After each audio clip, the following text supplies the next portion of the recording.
My drunk wife confessed that she wasn't attracted to me. When she woke up, I left without a trace. Do you know what it feels like to hear the person you love say they don't want you anymore? To find out they betrayed you in the worst way possible? Because that's what you did to me. Imagine this. The person you love, the one you've built your entire life with, confesses, during one drunken night, that they were never truly attracted to you. That everything you thought was real was just an illusion. In that moment, my world stopped. But when she woke up the next morning, I was already gone. No goodbye, no explanation, just silence. Welcome to Reddit Cheating Stories, where real-life heartbreak and betrayal unfold. This is the story of how one confession changed everything. I used to believe we were happy. Not the fleeting kind of happiness driven by grand gestures or constant excitement, but the steady, enduring contentment that grows over time. Lisa and I had been together for 8 years, married for 5. She was the center of my world, a beautiful, intelligent woman who seemed to love me as deeply as I loved her. Or so I thought. The night everything fell apart began so innocently. We were at a party hosted by a mutual friend, celebrating his promotion to a senior position at a tech company. The atmosphere was lively, drinks flowing, music blasting, laughter filling the air. Lisa thrived in that setting, effortlessly mingling while I played my usual role as the quiet observer, content to watch her shine with a drink in hand. As the evening wore on, Lisa drank more than usual. I'd seen her tipsy before, but this was different. Her speech slurred, and she started saying things that felt sharp, or perhaps too honest. At first, it was small jabs hidden behind laughter, remarks about my predictable routines, my lack of ambition, how I always played it safe. The words stung, but I told myself to let it go. She was drunk. People say things they don't mean when they're drunk, don't they? I was helping her into the car when it happened.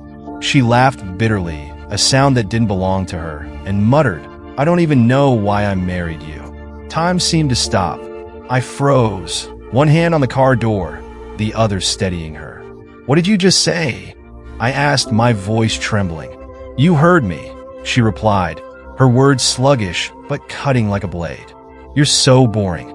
You don't excite me anymore. God, I've tried, but it's just not there." The drive home was silent, except for the hum of the engine and the occasional sniffle from Lisa as the alcohol made her emotional. I felt like I was on autopilot, gripping the wheel so tightly my hands ached. Her words replayed in my head, each repetition landing like a fresh blow.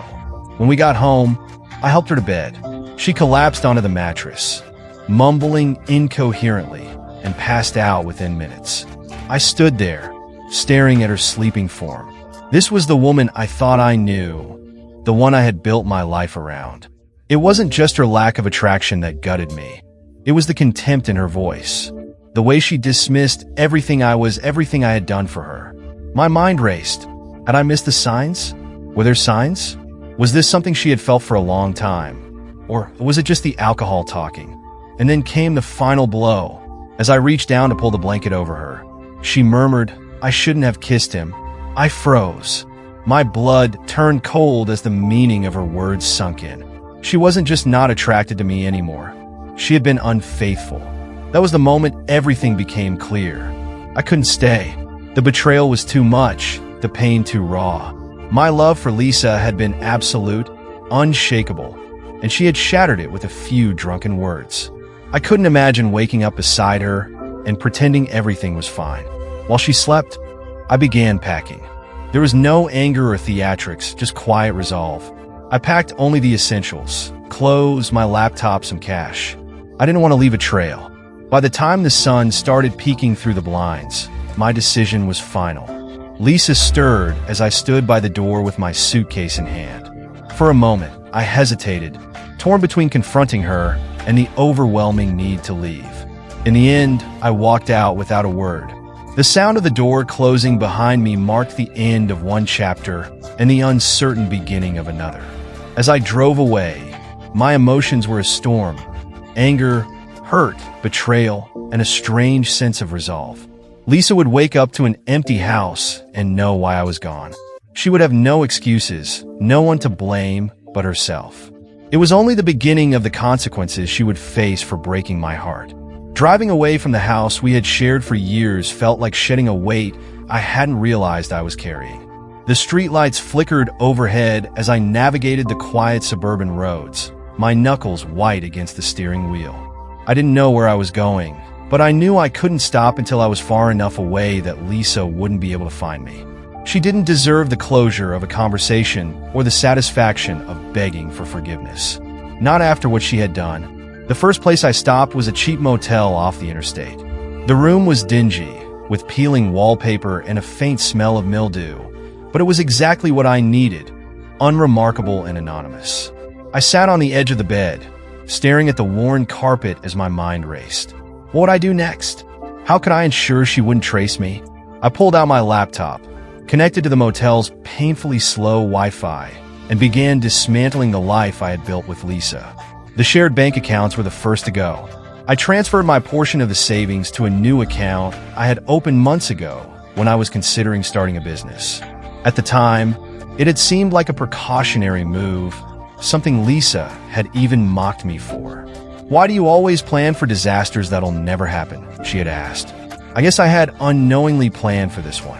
Next, I sent a resignation email to my boss. I kept it short and professional, citing personal reasons for my immediate departure. My job had been more than just a paycheck. It was part of my identity, but I couldn't risk Lisa using my workplace to track me down. By dawn, I had erased every trace of myself from our shared life. The house deed, still in both our names, would remain hers to deal with. The credit cards, utilities, and streaming subscriptions, I left them all behind. The only thing I left was a letter. The letter wasn't for her benefit. It was for mine. Writing it gave me a sense of finality, a way to put my feelings into words without the risk of her interrupting or twisting them. It wasn't long, just a few sentences scribbled on a piece of notebook paper. "Lisa, I heard what you said. I can't unhear it. You took something from me that I can't get back. Not just my trust, but the belief that we were in this together. I'm leaving, and I'm not coming back. Don't try to find me." I folded the note neatly and placed it on the kitchen counter, where I knew she would see it. Then I walked out the door, locking it behind me for the last time. The next few days were a blur of movement. I drove across state lines, stopping only for gas and quick meals at roadside diners. I ditched my old phone and bought a prepaid one, a basic model with no bells or whistles. I found another motel, this one slightly nicer, and began searching for a new place to live. Eventually, I settled in a mid-sized city a few hours away. It was big enough to disappear into, but small enough to feel manageable. I found a studio apartment that was clean and affordable, paid 3 months rent up front, and started piecing together a new life. Every now and then, I thought about Lisa waking up to an empty house. I imagined her confusion as she found the letter, the dawning realization of what she had done. Part of me wanted to call her, just to hear her reaction, but I resisted. I refused to give her the satisfaction of knowing I still cared enough to listen. Instead, I focused on building a wall between my old life and the new one I was creating. I deleted my social media accounts, changed my email, and ignored the occasional calls from unknown numbers that I assumed were Lisa or someone she had enlisted to help find me. Each unanswered ring felt like a small victory, a reminder that I was finally in control. Starting over wasn't easy. I missed my friends, my routine, and even the little things, like the way sunlight streamed through the kitchen window in the mornings. But every time I felt the temptation to go back, I remembered her words. "I'm not attracted to you anymore." The bitterness in her voice, the casual cruelty of her confession. And then there was the kiss, the betrayal I couldn't ignore, even if I tried. She hadn't just hurt me. She had taken something sacred and thrown it away. By the end of the first week, my resolve had solidified. This wasn't just about escaping her. It was about making sure she felt the weight of what she had done. She needed to understand what it felt like to lose everything.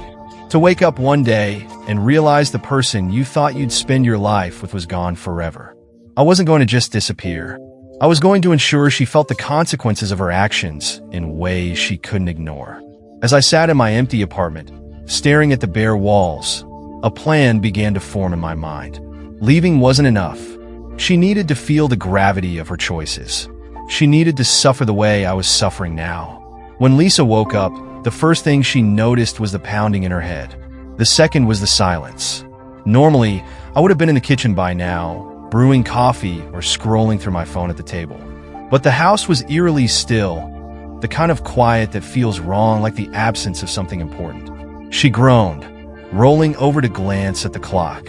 10:47 a.m. late, even for a hungover Saturday. She swung her legs over the side of the bed and shuffled into the hallway, calling my name. "John? You here?" No answer. The unease began as a small seed in her chest, growing with each empty room she passed. The kitchen was spotless. No coffee brewing, no dishes in the sink. That's when she saw the letter, folded neatly on the counter. Her name was scrawled across the top in my familiar handwriting, though it looked different somehow. Sharper, angrier. She unfolded it, her eyes scanning the short note. At first, it didn't register. She read it again, then a third time, her breath catching in her throat. "Lisa, I heard what you said. I can't unhear it. You took something from me that I can't get back. Not just my trust, but the belief that we were in this together. I'm leaving, and I'm not coming back. Don't try to find me." Her knees buckled, and she sank into one of the kitchen chairs, the letter trembling in her hands. The events of the previous night came rushing back in fragments. The party, the drinks, the fight. Her words. God, what did I say? And then she remembered. Not all of it, but enough. She remembered laughing, mocking me, saying things she didn't mean. Or maybe she did, but not like that. And then the kiss. A moment of drunken stupidity with a coworker she barely knew. Her stomach churned as shame and panic washed over her. Lisa grabbed her phone, dialing my number with trembling hands. It went straight to voicemail. She tried again. Nothing. Switching to text, she fired off messages in rapid succession. "John, please call me. Where are you? I'm so sorry. Please come home." Each one went unanswered. By the time she gave up, tears were streaming down her face. The next few days were a nightmare for Lisa. At first, she convinced herself I was just cooling off, taking some time to think. But as hours turned into days, reality began to set in. I wasn't coming back. Desperate, she called everyone she could think of, our friends, my coworkers, even my parents. No one knew where I was, or if they did, they weren't telling her. Her calls to the police were equally fruitless. "He's an adult," the officer said, his tone detached. "It doesn't sound like he's missing, just that he doesn't want to be found." Lisa threw herself into the search, combing through our shared accounts for any clue about where I might have gone. But I had been thorough. The bank accounts were emptied, the credit cards canceled, and even my email deactivated. It was as though I had vanished into thin air. Her life began to unravel in ways she hadn't anticipated. Without me to help with the bills, the financial strain became immediate. She hadn't realized just how much of the household stability rested on my shoulders. The mortgage, the utilities, the groceries, I had handled it all quietly without complaint. Now, faced with the reality of managing it herself, Lisa was overwhelmed. Her once vibrant social life began to fade. Word of her behavior at the party had spread. Whispered accusations of infidelity and drunken confessions overheard by people she thought were friends. The same coworkers who had laughed at her jokes and admired her confidence now avoided her in the break room. Their smiles were brittle, their conversations brief. At work, she struggled to maintain her composure, but the guilt and stress were taking their toll. She missed deadlines, snapped at colleagues, and spent more time staring blankly at her computer screen than actually working. Her boss called her into his office one afternoon, his tone carefully neutral. "Is everything okay, Lisa? You haven't been yourself lately." "I'm fine," she lied, forcing a smile. "Just going through some personal stuff."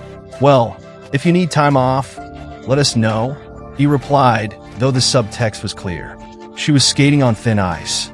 At night, the house felt impossibly large and empty. She wandered from room to room, searching for some trace of me. An old shirt, a forgotten notebook, anything that might make her feel closer to the man she had so carelessly pushed away. But I had taken everything that mattered. All that remained were memories, each one more painful than the last. Lisa started drinking more, trying to drown out the guilt and loneliness. But the alcohol only magnified her mistakes, filling her mind with relentless questions. Why hadn't she stopped herself? Why had she thrown away a man who had loved her so completely? The weight of her regret was suffocating. She wanted to fix things, to make it right, but she didn't even know where to begin. I had left her with nothing, not just physically, but emotionally. She had always thought of me as steady, dependable, unshakable. She had never considered what might happen if she pushed too far. Now she knew. As the days turned into weeks, one thought consumed her. She had lost me, and she had no one to blame but herself. Starting over wasn't easy, but it gave me purpose. My days were simple at first.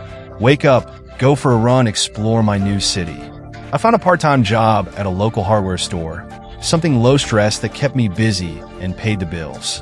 For the first time in years, I wasn't living for anyone but myself. But no matter how far I ran, the memory of Lisa's betrayal clung to me like a shadow. I couldn't forget her words, the disdain in her voice, or how carelessly she had discarded everything we had built together. Every time I thought about her, anger bubbled beneath the surface, threatening to consume me. I didn't just want to disappear from her life. I wanted her to feel what I had felt, broken, humiliated, and alone. The first step in my plan was to gather information. I knew Lisa well enough to predict her moves. She wasn't the type to let go easily, and I figured she would try to track me down. I created a new social media account under a fake name, blending into the background of her online world. She hadn't made her profiles private, so it was easy to see her posts and piece together the state of her life. It didn't take long to confirm my suspicions. Her posts had become sparse and erratic, each one more desperate than the last. A picture of an empty coffee mug captioned, "Mornings aren't the same without you." A late-night selfie with puffy eyes and a drink in hand, accompanied by a vague, sorrowful message. She was unraveling, and it was only the beginning. From a distance, I began to make small, calculated moves to complicate her life. I knew where she worked, so I created an anonymous email account and sent a carefully worded message to her boss, hinting at her affair and drunken behavior at the party. I wasn't explicit. I didn't want to come across as a bitter ex, but I planted enough seeds to make them question her professionalism. It worked. A few weeks later, I saw a post from her. "Work stress is at an all-time high. Feeling like I can't catch a break." I smiled grimly, imagining the whispers in the office, the subtle shifts in how her colleagues treated her. Next, I turned my attention to her social circle. I remembered the coworker she had kissed, the one who had been a little too friendly at the party. It didn't take much to find him online. A quick message to his wife. Yes, he was married, was all it took to ignite chaos in his personal life. Lisa wasn't mentioned by name, but I knew the fallout would reach her. Sure enough, her posts became more frantic, her smiles more forced. A group photo with her coworkers at happy hour was captioned, trying to stay positive, but I could see the tension in her face, the cracks forming in the persona she tried so hard to maintain. Despite the satisfaction I felt watching her suffer, there were moments when doubt crept in. Was I going too far? Was this justice, or just petty revenge? But then I'd remember the pain of that night, the humiliation, the betrayal, and my resolve would harden. Lisa had taken everything from me. She deserved to feel the same emptiness I had felt. One evening, I received an email from a mutual friend. I hadn't spoken to anyone from my old life since I'd left, so seeing his name in my inbox was a shock. The message was brief. "John, Lisa's been asking around about you. She's not doing well. I don't know what happened between you two, but I thought you should know. Mark." I stared at the screen for a long time. Part of me wanted to respond, to tell him everything, but I knew it wouldn't help. Explaining my side of the story wouldn't erase what she had done or make the pain go away. Instead, I doubled down. I created fake accounts to send her anonymous messages, each one carefully worded to remind her of her mistakes. "Do you regret it?" Read one. Another simply said, "You don't deserve forgiveness." Her online presence, once curated and polished, began to crumble. She posted less frequently, and when she did, the sadness in her eyes was unmistakable. Each post was a glimpse into her unraveling, and I knew I was the cause. Still, something felt incomplete. Watching Lisa's life fall apart from a distance wasn't enough. I wanted her to know it was me behind the unraveling, to face the consequences of her actions directly. But that would mean breaking my silence, confronting her in a way I wasn't sure I was ready for. As I sat in my small apartment, surrounded by the sparse remnants of my new life, I realized there was only one way to truly close this chapter. Lisa had to know what she had done to me, and I had to see her reaction with my own eyes. The time for hiding was over. It was time for confrontation. Weeks turned into months, and despite my calculated actions to dismantle Lisa's life, I felt no closure. The revenge that had once seemed so sweet in theory now felt hollow. I wanted her to understand, to feel the depth of the pain she had caused me, not through cryptic messages or silent consequences, but by hearing it from me directly. One evening, I wrote her an email. It wasn't long, just enough to make my point clear. Lisa, I see you've been trying to find me. Stop. I'm not coming back. I've moved on, and I don't owe you anything. But I want you to know this. Every tear you've cried, every piece of your life that's fallen apart, that's just a fraction of what you deserve. You betrayed me, and now you're paying the price. You don't get to ask for forgiveness. You made your choice, and I made mine. Goodbye, forever. I hesitated before hitting send. Part of me wondered if this would only reignite the pain for both of us, but my anger silenced the doubt. I clicked the button and let the words fly into her inbox. The response came quicker than I expected. Less than an hour later, my phone buzzed with a notification from the burner email account I had used. John, please just talk to me. I'll do anything. I don't know what's worse, what I did to you or what I've done to myself because of it. I've lost everything, and I know I deserve it, but I need to say I'm sorry. Please let me say it. Her words hit me like a small earthquake, subtle but destabilizing. I could sense her desperation, her regret, but it didn't soften me. If anything, it reignited the flame of my anger. Instead of responding, I decided to push her further. I sent another anonymous message, pretending to be someone who had overheard the whispers at her office. Lisa, word gets around. Did you really think no one would find out? People know what you did. You can't hide from it forever. The message was vague enough to keep her guessing, but specific enough to plant seeds of paranoia. I imagined her reading it, heart pounding, wondering how much the sender knew. Did they know about the affair? About her drunken confession? Would they tell others? The thought brought a grim smile to my face. Days later, another email came through. This one was longer, almost frantic. John, if you're reading this, I need you to know how sorry I am. I don't expect you to forgive me, and I wouldn't blame you if you hate me forever. I hate myself for what I did. You were the best thing that ever happened to me, and I threw it all away. I don't know if you'll ever see this, or if it even matters, but I loved you. I still love you. Losing you has been the hardest thing I've ever gone through, and I don't know how to fix the damage I've caused. Please, if there's any part of you that still cares, just let me say this to your face. I need to see you to know if there's even a shred of hope left for us. Her words hit me in a way I hadn't expected. The anger I had clung to for months suddenly felt heavier, harder to carry. Was this what I had wanted all along? For her to feel broken, desperate, and alone? Or had I wanted her to understand the depth of the love she had betrayed? I decided it was time to confront her directly. Not to forgive, but to make her understand what she had lost. Using the same burner email, I sent her a location and a time. A quiet coffee shop in the middle of the city, far from where we used to live. If you want to say something, come here tomorrow at 3 p.m. I'll give you 5 minutes.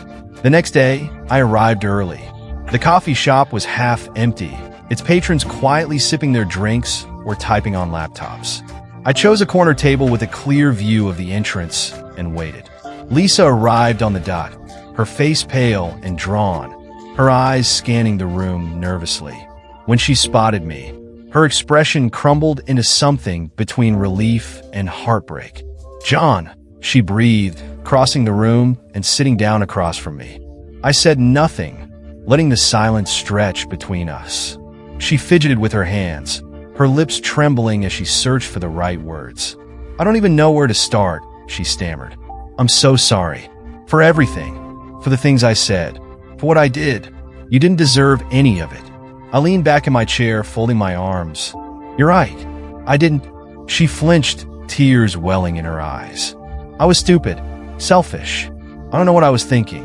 I thought I wanted more, something different, but I was wrong. I lost the best thing I ever had, and I can't fix it. Her words hung in the air, heavy with regret. For a moment, I felt the tiniest flicker of pity, but it wasn't enough to erase the damage she had done. Lisa, I said finally, my voice steady but cold. Do you know what it feels like to hear the person you love say they don't want you anymore? To find out they betrayed you in the worst way possible? Because that's what you did to me. I know, she whispered, tears streaming down her face. I know, and I'll regret it every day for the rest of my life. Good, I said, standing up. You should. Without another word, I walked out, leaving her sitting there, broken and alone, just as she had left me. As I stepped out of the coffee shop, an overwhelming sense of finality washed over me. The confrontation I had dreaded, and in some twisted way, craved, was over. Lisa's tears, her broken voice, and her desperate apologies had all been laid bare, but they hadn't given me the satisfaction I thought they would. Instead, I felt a hollow ache where my anger had once been. For months, I had lived for this moment, believing it would be the ultimate revenge. But as I turned the corner and left Lisa behind for good, I realized something profound. I wasn't free. Not yet. Over the next few days, I tried to make sense of my emotions. My anger had fueled me for so long that letting it go felt almost impossible. I had built my new life on a foundation of resentment, and now that foundation was crumbling. I threw myself into work, took longer runs, and spent hours in the quiet solitude of my apartment. But no matter how hard I tried, I couldn't shake the lingering echoes of Lisa's words at the coffee shop. I'll regret it every day for the rest of my life. Regret. It was a heavy word, one that carried its own kind of suffering. Lisa wasn't the only one carrying it. I was too. One restless night, unable to sleep, I sat down and opened a journal I'd picked up at a thrift store. I began to write, pouring out everything I had been feeling. The betrayal, the heartbreak, the rage, and the emptiness that followed. Writing it down felt like lifting a weight off my chest, a slow release of the poison I had been carrying. When I finished, I stared at the pages for a long time. I didn't know if it was forgiveness I was seeking or simply a way to move on, but I knew one thing. I couldn't live like this anymore. My life couldn't revolve around Lisa or what she had done to me. It had to be about me, my healing, my future, my happiness. Lisa, meanwhile, was facing her own reckoning. I didn't need to be in her life to know she was struggling. Word trickled back to me through mutual acquaintances. She had taken a leave of absence from work and was rarely seen outside her home. Whatever image of perfection she had tried to maintain was now a distant memory. A part of me wanted to reach out, to tell her that I understood her pain and wished her well. But I knew better. That chapter of my life was closed, and reopening it would only bring more complications. As the weeks turned into months, I began to rebuild my life with a new sense of purpose. I enrolled in evening classes to learn woodworking, something I had always wanted to do but never made time for.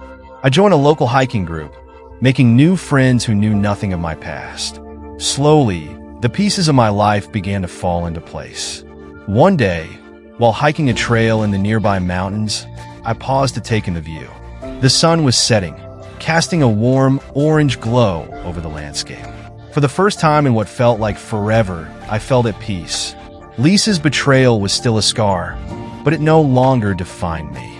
I had survived, and I was stronger for it. As for Lisa, I could only guess at what her life had become. I imagined she was still picking up the pieces, trying to make sense of the wreckage she had created. Whether she found redemption or remained trapped in regret, I would never know, and that was okay. Life doesn't always tie itself up neatly. People hurt each other, make mistakes, and carry their scars in different ways. But what I had learned was that healing doesn't come from revenge or even from closure. It comes from letting go. On a quiet spring morning, I burned the journal I had filled with my pain. I watched the flames consume the pages, the smoke rising into the sky like a final goodbye. When the last ember died out, I felt lighter than I had in years. I wasn't the same man I had been when I left Lisa, and I was grateful for that. I had found a new version of myself, stronger, wiser, and unshackled from the past. As I walked away from the ashes, I thought of the words I would carry with me for the rest of my life. You can't control what others do to you, but you can control how you respond. And with that, I moved forward, leaving both the pain and the revenge behind. I had survived, and in that survival I had grown. I wasn't the man I used to be, and that was the true victory. The scars Lisa left behind no longer defined me. They had become a part of my story, but not its ending. As for Lisa, I could only hope she found her own way to heal. Life is messy, and we all carry the weight of our choices differently. Whether she lived in regret or found redemption wasn't for me to decide. What mattered was that I had finally let go. That quiet spring morning, as the ashes of my journal floated into the air, I felt the chains of the past break for good. Letting go wasn't easy, but it was necessary. I walked away from the fire feeling lighter, freer, and more in control of my life than ever before. Healing doesn't come from revenge or even justice. It comes from choosing to move forward, no matter how hard the journey may be. And so I moved forward, not as the person I had been, but as the person I had become, stronger, wiser, and unafraid to embrace the future. Thank you for joining me on this journey.